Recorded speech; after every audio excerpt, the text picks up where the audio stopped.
Do you remember when Prince Harry said this last week?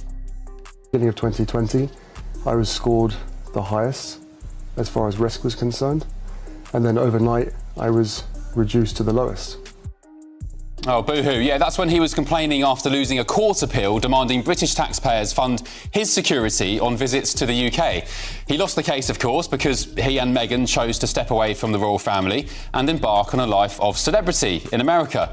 But as a reminder, he went whinging to the BBC about how he can only come to the UK if he's officially invited, which would give him a security team. Where does this leave things moving forward? The ability of your children to see their grandfather? Life is a precious thing, and I'm acutely aware of the fragility of that. I can only come to the UK safely if I'm invited. Well, surprise, surprise. It turns out Prince Harry is a massive raging hypocrite. Take a look at this picture obtained by the Sun newspaper today. It's the Duke of Sussex himself, pictured on a doorbell camera, calling at houses in a London street as he looked for a friend's home. Harry, who has always insisted he feels unsafe without armed cops, tried his luck at 3 random houses before finally finding the right one. It gives a whole new meaning to the game knock down ginger, doesn't it? One resident said their housekeeper opened the door but didn't recognise Harry. And another source told The Sun 2 of the houses he knocked at are at complete opposite ends of the road, which is about half a mile long. It's a bit odd he didn't seem to have a clue which house he was aiming for. I don't think many people would just walk down a road knocking on doors, let alone if you don't feel safe. The Sun on Sunday previously revealed Harry also stayed at a friend's private home and, against security protocols, had a Deliveroo sent to the front door. So let's just recap for a second, shall we? Harry's been battling the Home Office in the courts demanding taxpayers, you and I, fund huge armed police teams for when he visits the UK. He's been complaining he simply can't bring his family to Britain without armed police and refuses to fund his own private security because he's entitled to British coppers. Yet at the same time, he's gallivanting up and down a busy London road, there he is again, that picture, knocking on random doors, all by himself, trying to find a friend's house without so much as an advisor in tow. And by the way, it was less than a year ago that Harry and Meghan were given a stately welcome to Colombia, one of the most dangerous countries on earth, in what critics called a faux royal tour. Time and time again, Harry and Meghan have both proved themselves less than reliable when it comes to the truth and left wanting in their constant pleas for sympathy. And tonight, I actually feel sorry for the King, King Charles, who, much like Meghan Markle's father Thomas, can't see his grandchildren because of Harry and Meghan's behaviour. If Harry feels unsafe enough to walk down a London street without security, banging on doors and getting food delivered via Deliveroo, surely he can arrange to bring his kids to see their unwell grandfather at one of the very many well-protected royal households across Britain. For me, Harry's making a deliberate decision to keep his children away from the King, and it's a big crying shame. 22 bombshell, revenge, Meghan, Harry and the war between the Windsors. Tom, good evening, nice to see you. What do you make of this picture? I mean, I opened the Sun newspaper this morning, I just couldn't believe my eyes. Prince Harry begged for royal protection, then got caught on camera wandering London alone, knocking on strangers' doors. No guards, no plan. Tom Bauer calls it humiliating, manipulative, and pure hypocrisy. And the fallout, it's worse than anyone expected. Prince Harry spent years fighting the UK government in court, demanding taxpayer-funded royal protection every time he visits. He claimed he was a top-level security risk too dangerous to walk British streets without armed guards. But then he showed up in London totally alone, knocking on random doors like a confused tourist. No bodyguards, no staff, just Harry and his phone. One resident didn't even recognize him. Another said he knocked at homes half a mile apart. He didn't even know where he was going. This is the same man who claimed the UK was too dangerous for his family. And now he's out here playing knock-knock on Ring cameras. The hypocrisy writes itself. I think it just shows what a desperately sad man Harry is. But on the other hand, it does show that the litigation he brought against the Home Office was not really only about protection. He knew very well that he wasn't going to get it. I think it was all about trying to embarrass the king. It was about destroying the monarchy. It was about all the time me, and Meghan. And very much it was Harry wanting to say that he is somebody who can make huge problems for his family. And I'm not totally surprised by this. I'd heard he's pretty desperate. He was looking for company. I think that really is the issue. Harry feels completely isolated from Britain. And what's remarkable about that particular Sun exclusive is that he didn't have one of his bodyguards, who he pays a lot of money to go and find his friend. It just shows, really, that Harry's pretty incompetent above everything else. Yeah, I mean, it's just insane. As I said in the introduction, it just lays bare the rank hypocrisy. What do you make, Tom, of these accusations that Harry is using his children to, well, as a weapon, I guess, against his family? He's basically been accused of saying, look, give me this protection, or Father, King Charles, you're not going to see the kids because I just simply can't bring them to the UK. Of course, it's blackmail, emotional blackmail, and that's what he's been doing for some time. And unfortunately, it's something as well his mother did against Charles. The one point about all this is that Charles is not well, obviously. He's got cancer and being treated. And Harry is using that as a lever too.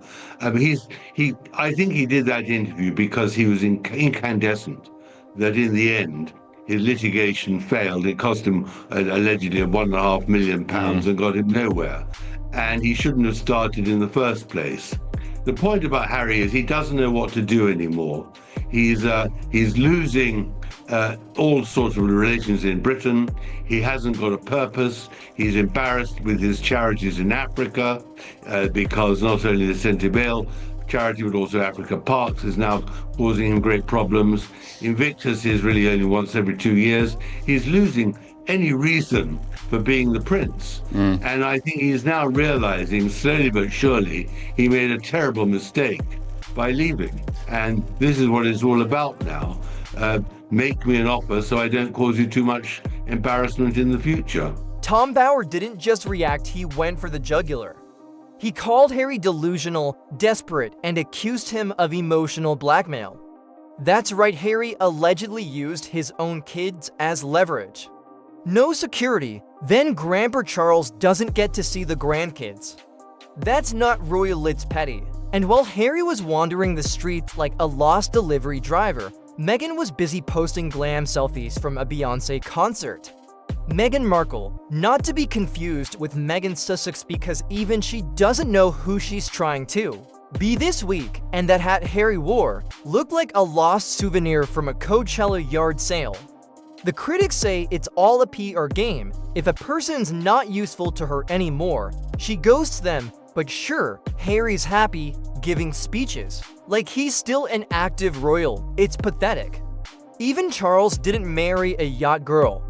Tom, just finally, do you think Harry's happy? Because Meghan, in the past couple of hours, she's posted some pictures of their date night last night, watching Beyoncé in concert. We've got some pictures here. This is what Meghan put online a couple of hours ago. Harry there. I mean, he's smiling. He looks happy. He's wearing a pretty funky hat. This is a selfie. He looks slightly sweaty, as you'd expect at a concert, I guess. And Meghan also posted this picture of inside Harry's hat. So there's a British flag. There's a flag of the United States. There's the outline of the continent of Africa. There's Archie, Lily, and the words "my love," which I think is Meghan's nickname, right, Tom? Do you think he's happy, really, Harry?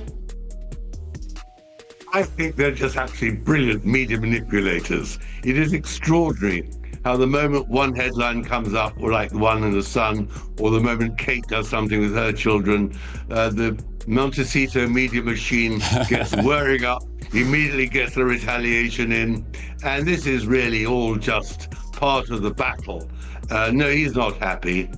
She's clearly very unhappy because she's had some terrible reviews for her programs, but all they can do all the time is fire pot shots.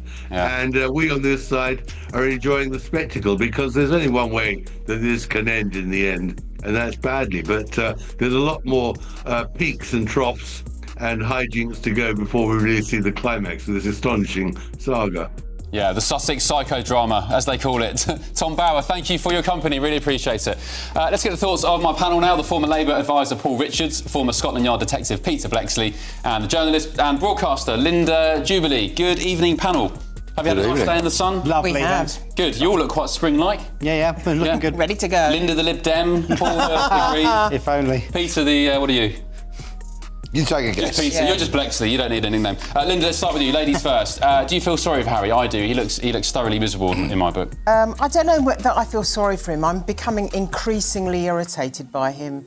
And although this kind of reveals something about my age, I was actually outside the hospital where the Lindo wing is when he was born. I was one of the reporters doorstepping the hospital. So I've reported it on him across a lifetime. And I'd be the first to say that when his mother died, it was his treatment, really, by the royal family was completely appalling. But he has to be able to put the past behind him, and he has never succeeded in being able to do that. Right as that doorbell camera footage exploded, Meghan hit Instagram with her usual distraction tactics. Beyoncé concert, moody selfies, and a close-up of Harry's hat like it's a historical artifact. Inside the hat, flags, kids' names, and the words "my love" subtle as a billboard. But critics weren't fooled. They called it a desperate PR stunt, and honestly it looked more like a cry for relevance than a date night. Meghan Markle, the queen of I don't know what this means, but I'm going to say it anyway. While the royal family kept quiet and dignified, Meghan turned a private moment into a press release. And now even Hollywood seems over it. Fewer invites, fading buzz, and no empire to speak of. What empire? One commenter asked. Meghan has no empire, and that's the truth. She went from Duchess to influencer in under 2 years and still hasn't figured out if she's running a brand, a charity, or just a very public identity crisis. Right now, the whole idea of making taxpayers or asking taxpayers to fork out for his security when he knows perfectly well that everyone is having a really, really hard time with the economy at the moment is unrealistic. I'd say more than unrealistic, it's almost narcissistic the way he behaves. But Paul, his argument is that he, by law, should be entitled to this. That other people who aren't members of the royal family, who are private citizens, get this level of security through the Home Office. So he has accused the establishment of stitching him up because he chose to leave the royal family.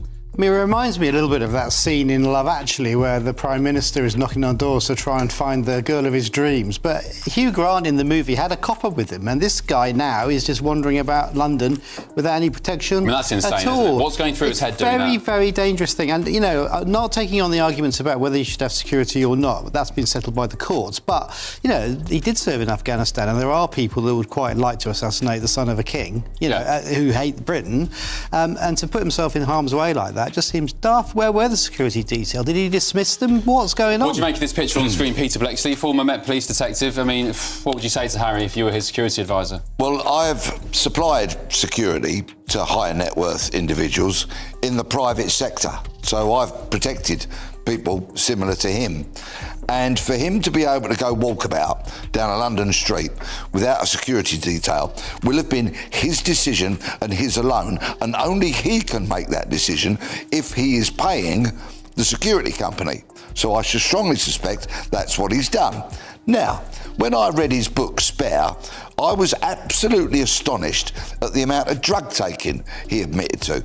And in my experience, when somebody stands down their security team, it's because they're going off to do something they don't want their security to know about. I mean, I don't think we can say he was going to his mates to have a sex. I hadn't quite finished, but, you know, maybe he was going round his mates for a pizza and a bit of something that he might have, you know, sourced from Colombia. Maybe he wasn't. Oh, no. Or maybe he wasn't. Yikes. But normally, people stand down their security team because they're going to do things they don't want their team to know about. Well, obviously, Prince Harry's not here to defend himself on that. I mean, it's completely, I have to say, Peter, it's completely baseless. I mean, you are putting two... And I said maybe. I said maybe. I didn't say was. I said maybe. Who knows? We don't know. In his book, he talks about, was it magic mushrooms, smoking weed, and Cocaine as well, of course.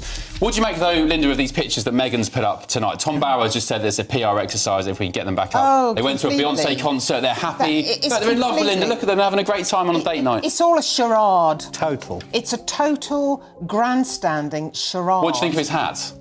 I actually quite like the hat, but nevertheless, I think the way they cavort around, they don't have any self-awareness at all about what people must think.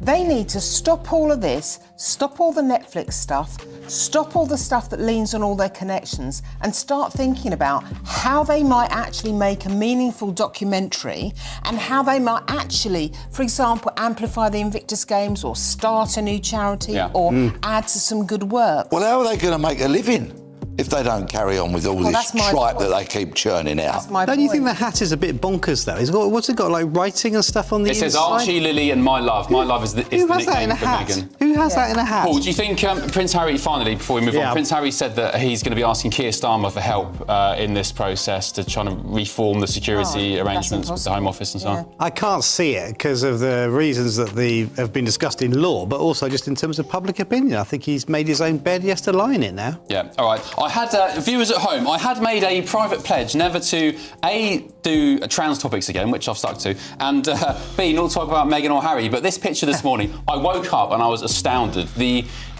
incompetence, the hypocrisy, I just had to do it. I had to cover it off. So there we go. Let us know what you think. What a story, by the way. A great tabloid story from my old friends at The Sun. You rang, my lord? There we go. Let us know what you think. gbnews.com/your say. That door-knocking photo, it's more than a meme, it's a symbol.